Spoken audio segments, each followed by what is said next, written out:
policies need to be passed? What affects us? What is student life? So I brought some friends with me today to speak a little bit about things the legislature could actually do to improve student life, to improve the student experience, and to enrich our communities, to give back to our state. So I'm going to start it off by passing to my friend David here, who's going to speak a little bit about the impact some of their recent legislation has had on student voice and student power. Hey folks, my name is David Vines and I'm a student at the University of Wisconsin-Madison. I'm a sophomore here, and I'm here today because an attack on one of my peers, an attack on one student, is an attack on all students. And so the state legislature directly affects the lives of students by voting on issues like funding for K-12 education, funding for higher education, and financial aid. And before the passage of the voter ID law this spring, students were able to vote for their legislators with minimal obstacles and relatively few hoops to jump through. But now, just as the legislators have made it more difficult to access higher education, pay for it, and get a job afterwards, they've essentially taken away our right to kick them out of office for doing so. So this spring, the Republicans, most shamefully Jeff Stone and Don Pridemore, fought every step of the way to prevent student IDs from being included as acceptable forms of identification for the purpose of voting.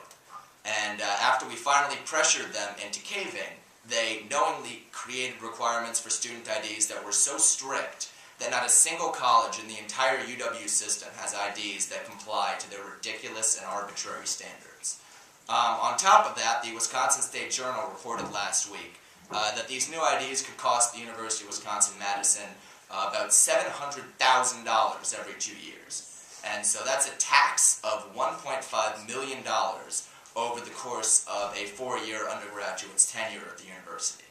And so who do you think is going to pay for that tax? The ID fairy? You think that Americans for Prosperity is going to chip in with an in-kind donation? I don't think so. No. That tax is coming directly out of the pockets of students. Students who on average are already going to graduate with about $25,000 in student loan debt.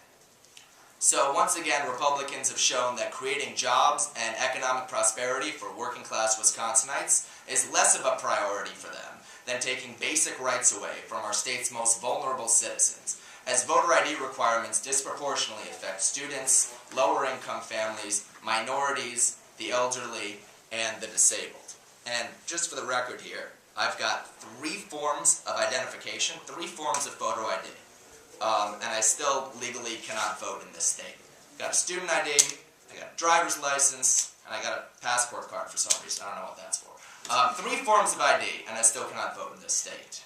So I'm here today to demand that Scott Walker and the legislature pays for new valid IDs for every single student in the state of Wisconsin, and that the legislature focus on increasing accessibility and lowering the cost of college, rather than wasting their time listening to these out-of-state corporate interests complain about how there aren't enough white people at our school. We will take questions later. Again, that's David Vines, with a valid complaint, with a valid purpose, with ideas.